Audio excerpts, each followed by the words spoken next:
It's a bit low. Can they put it higher? Because I can't see. Can you put this higher? It's like really low. Yeah, okay. Yeah, thank you. Thank you. Yes, yes.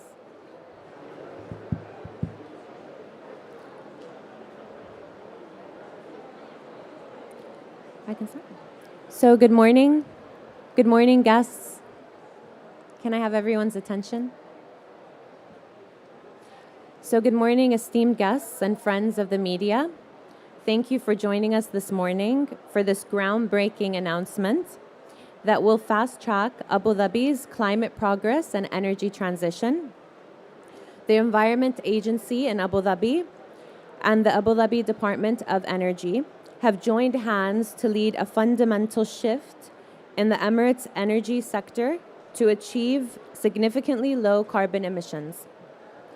We are led today by the Secretary General of the Environment Agency, Abu Dhabi, Her Excellency Dr. Sheikha Salem Al-Dhahri, and the Department of Energy's Chairman, His Excellency Aweda Marshad Al-Marar. Together, they will unveil new regulations that will drive a carbon-neutral future for the Emirates and the UAE's net zero 2050 ambitions. We will take questions after their excellencies have spoken. I'll now hand over to Her Excellency Dr. Sheikha Salem Al-Dhahri.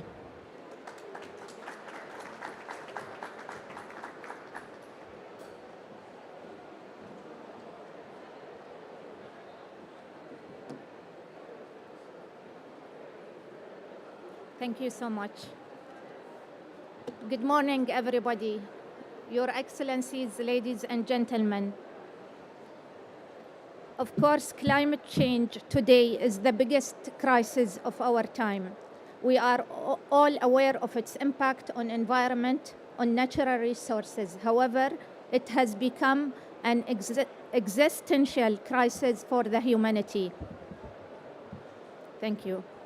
It's an extraordinary situation and requires also an extraordinary response. It calls for countries across the world to honor their commitments to reduce their carbon emissions. Unfortunately, if current trends are any indication, we will not be able to meet this. With odds stacked against us, we need to set more ambitious and bolder initiatives and targets to mitigate and adapt to climate change impacts. Abu Dhabi and UAE, a largely hydrocarbon-based economy, has not also been immune to this global phenomenon. Combating climate change requires concerted global efforts as well as strong local actions. Sustainable development is at the heart of the country's vision for its future. And for that, in 2021, our leadership announced the UAE's strategic initiative Net Zero 2050. We are fully committed to achieve climate neutrality by 2050 and meet the UAE leadership aspirations. Environment Agency Abu Dhabi, which I head, is spearheading a range of projects to reduce the impact of climate change. We are developing a comprehensive 5-year climate change strategy for 2023-2027. The strategy and the action plan will deliver on major drivers in achieving the country's ambitious climate change neutrality goals by developing plans for some of the main sectors at risk, such as infrastructure, energy, environment, and health sectors. Of course, and in partnership with the Department of Energy, we at EAD seek to lead a major transformation in the energy sector to achieve significantly lower carbon emissions. We hope to do this by setting new regulations to increase the share of renewable sources in the energy mix up to 60% by 2035. This, of course, needs a huge investment and sustainable financing solution and also commitment. Over the course of the next few years, we expect investment of several billion dirhams to revamp our energy infrastructure and operations to meet, of course, our targets with DOE. Very recently, in the Environment Agency, we also launched the Nexus, a project that will create a system to link balanced decision-making mechanisms on water, environment, energy, and food to achieve a greater policy coherence between the sectors. EAD is also developing a plan for emission trading caps, known as cap and trade. This system will determine a mechanism for carbon trading between the targeted sectors to reduce, of course, greenhouse gas emissions. We are also examining the feasibility of implementing the system at a state level to ensure a comprehensive and competitiveness and sustainability. Through some of these pioneering initiatives, we not only want to meet climate targets, but demonstrate also our climate leadership and commitment. This is also a perfect fit as we take the mantle of the presidency from Egypt to host the next climate COP in the United Arab Emirates. We are at a crucial turning point vis-à-vis climate negotiations and actions. As we deliberate here, we are closely watched by the entire world, pinning their hopes on our collective wisdom and actions. Our commitment and how we take these decisions forward from Sharm el-Sheikh to United Arab Emirates and how we integrate them to COP28 agenda and beyond will shape to a great extent the fate of our natural world and close to 8 billion people on our planet. Finally, I would like to congratulate Department of Energy for their courage and commitment to curb their emissions. Thank you so much.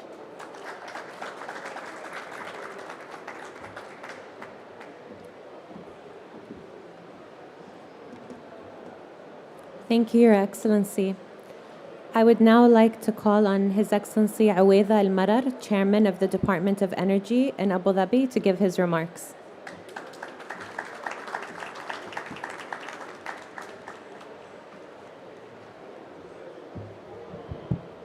Thank you.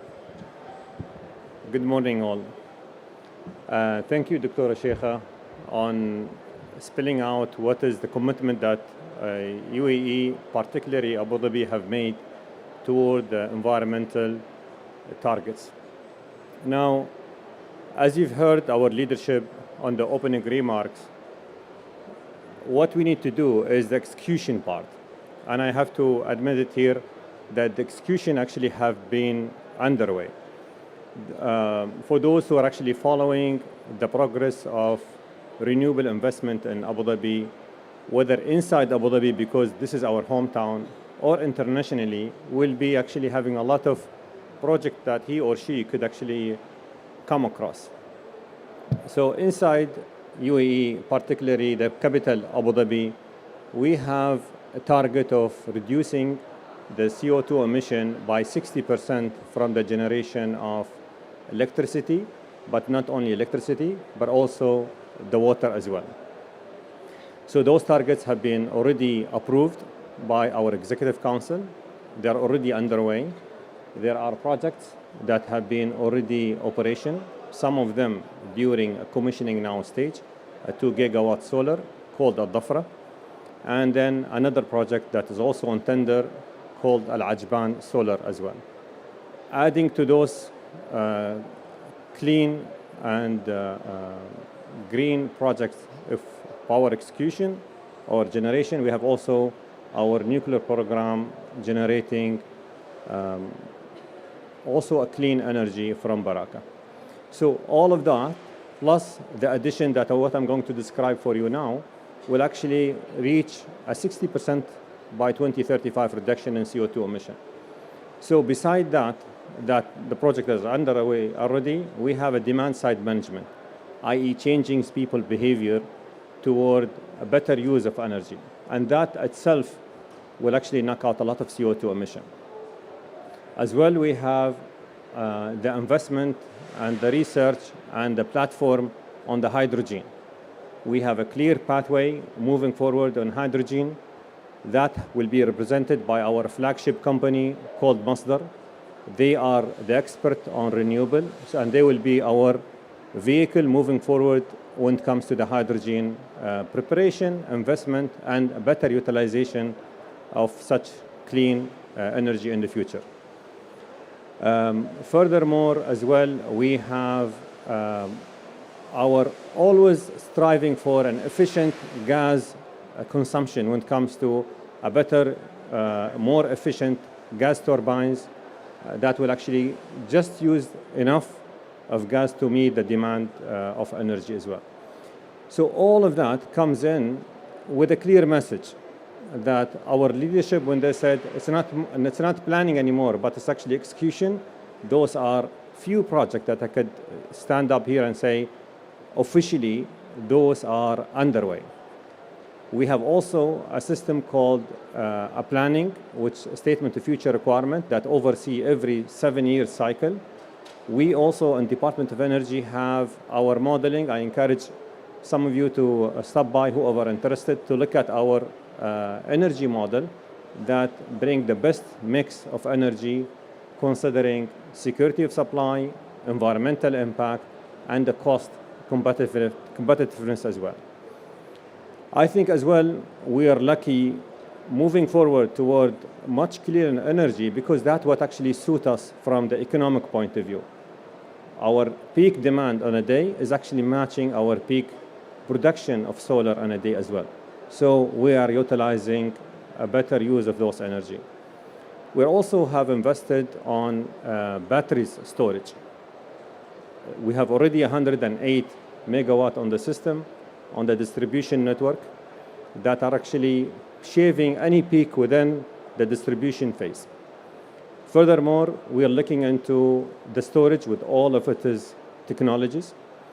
And I think, as I describe the action on the ground, such gathering, such environment, such participation on the best practice worldwide will always help us to reach to our targets.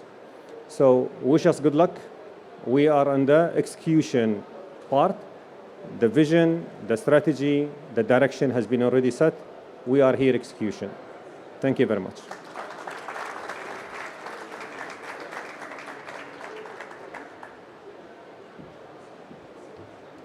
Thank you so much, Your Excellency. So we'll now take a few questions from the floor. Unfortunately, due to time, we'll only be able to take 2 questions.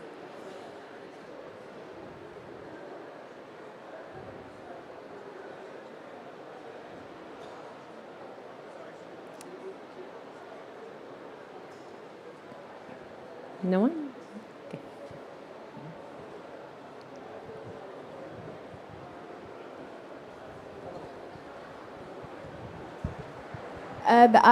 This is Zainab from Masdar. I actually don't have a questions, but I would like to add on the support the Department of Energy is doing, not only in regulating the policy, but they also the support of the future leaders in the clean energy. Through their support, the YFS programs have reached out to more than 30,000 students, enabling them to become the future leaders in the sustainability fields. There have been more than 170 hours of learning that they have provided to the global audience and global youth worldwide. So I just wanted to say that they are also the support and the investors of the young generations to come. Thank you. Thank you so much.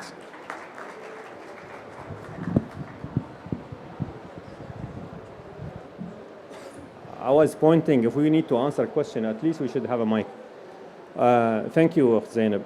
I saw her yesterday in the corridor, and she said, you know, your young generation are missing you. And I said, I have to do this by a role, because those will be our future leaders. And we cannot neglect them. If we want to truly move the needle toward a better environment, a better clean energy, we better prepare them better. We need to prepare them to be even better than us. So when they are going to lead, they lead with passion, they lead with a belief, not only a trademark. Yeah?